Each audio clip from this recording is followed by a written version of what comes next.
Alright, welcome back to Kamen Rider Review, episode number 22. This I'm discussing 4 episodes, 19 to 12, and basically two-parters.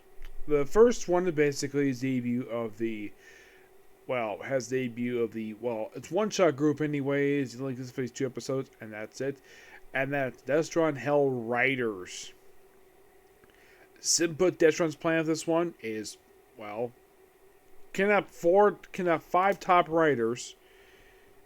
Yeah, basically they manipulate their motorcycles during a race. Yeah, it's called Kamen Riders. Of course, basically we gotta have a freaking motorcycle race. Of course.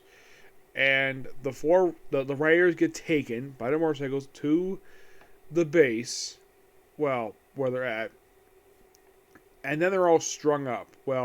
With their arms hanging up like this, like there's some S&M dungeon or whatever.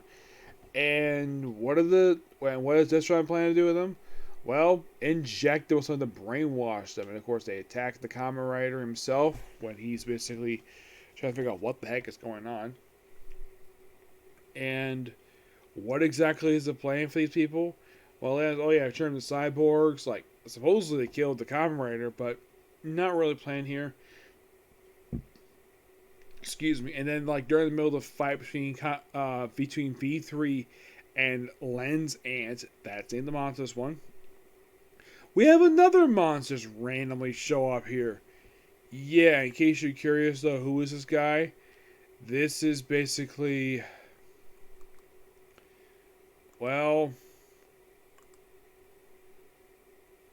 this is Razor Starfish, which makes this the second starfish monster in the history of Super Sentai. Yeah, the second one. Excuse me. Yeah, he basically is brought in, like, halfway into, and half the time these two spiders argue with each other or basically willing to fight each other. Heck, when these two like, hey, leader told me to fight him. You get out of here. He's like, I'm fighting him, and he's like, and V3 is like, I'll fight you both. I'm going to destroy Destron anyway. So he ends up fighting them. And by the next episode, they're pretty much dealt with. Yeah. Oh, and by the way, the Hell Riders, they're basically cured by the very next episode. Basically, thanks to some random antidotes. Oh, one thing I forgot to mention before I continue here to talk about episodes 11 and 12. I forgot to mention in my last few, where there actually was a point where the transformation was halfway through interrupting. Like, you have basically he, and he does V3. And he was about to get the V3, it's when he gets shot in the leg by Machine Gun Snake, and then he's able to do it again, despite the fact he's wounded. It takes him a bit to heal. Matter of fact, he's actually injured twice over the course of these dozen episodes. He did heal pretty quickly against his cyborg. Yes. In the case of 11 and 12, basically it starts off with a scientist does Operation Pickaxe Shark. Yes, fixes him up, and then he's like, could I have some air? Sure, why not? And then of course, the regular of Destron was like a shocker. He's like, at the tech incapacitated him. Pickaxe Shark, go kill him. Yes. And they have him where he sneaks away. He runs into the Rider Scouts, takes him right to their chief, gives him a letter which has the secrets of Destron, and then he just walks away, and then Pickaxe Shark kills him. And they're like, wow, that was easy. Yeah, he actually succeeded in his assignment. Go kill the doctor who basically transformed you. Yes, sometimes basically it's on a rare occasion when the monster's actually succeeding exactly what they're told to do. And next, go find what the letter says. What is the letter? Detailed secrets of the base they're using. Now, what was the purpose of Pickaxe Shark? Don't really know. It's like he just ran. And by the way, when he had the other monster open this one, which is basically the Dromo, this is kind of weird. Yeah, it's like he's chosen, the guy who becomes him is chosen completely random just because he doesn't like Shiro. And it's all over Juko. Yes, during one of the fights he has with Pickaxe, he transforms on a boat, which is the guy, this random guy who just shows up in these two-parter, and apparently he's infatuated with Juko, which, okay. Now, here's the thing. The actress at this point in time is actually a very lovely woman. I can tell that, but just by looking at her. And so he witnesses him transforming, which is interesting because normally he makes sure no one's around. And then he tells Juko about this. Juko confronts Shino about this. He does not confirm or deny it. He just doesn't say anything. He does mention this to the boss later, where he mentions about the whole thing. It's like, yeah, because he might think that basically it will break her heart when she finds out she fell in love with a cyborg.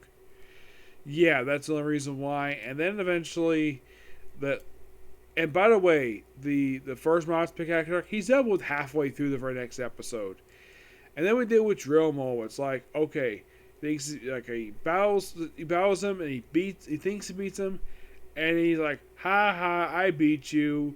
And he tells basically Juno, I'm gonna take you as my bride. And Leo's like, no, no, no, not yet. The comrades are like, fine, I'll beat him again, and I'll basically marry her.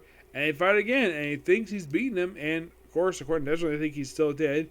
So he has ceremony just right then and there. By the way, the guy who turned him into this is Professor Ixie, I think his name is. He only appears in just these 2 episodes. He does not appear again afterwards. It's completely unknown what happened to him. He's just basically a scientist. By the way, it's sort of a variant of the combat men where they wear white. So I'm assuming this probably is the scientist corps. Similar toward the end of basically the organization of Shocker and Guy Shocker, where the scientists were masked. Don't know why they were masked for, but they did. So, of course, V3 breaks up the ceremony, and of course, basically, they're able to get away, and of course, Monster's destroyed. Thanks to a few good kicks, and that's it. By the way, he even confronts another like, oh, you guys, find out about, well, Shiro being V3. He just denies it, and of course, then Shiro shows up like, oh, there he is, right after the Kamen Rider just left. I'm like, did he just circle back around and just unmorph and just appear right there? Yeah, not really good explanation for that. But in case you're curious, though, is there any info if she does officially confirm if Shiro is V3? I don't really know. I don't have much info about that. But in case these 4 episodes, not that bad per se. I do like the monsters. I think those are interesting. The weakness of these episodes, it seems like, though, like, we have a plot and then it's basically dealt with.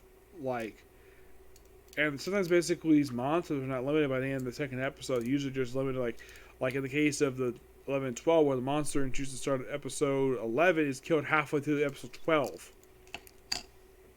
I mean, it's kind of like we have 2 different plots going at the same time. Excuse me, a lot of these episodes, and it just seems as though, like, Destron just really wants to put as many monsters as possible throughout these episodes.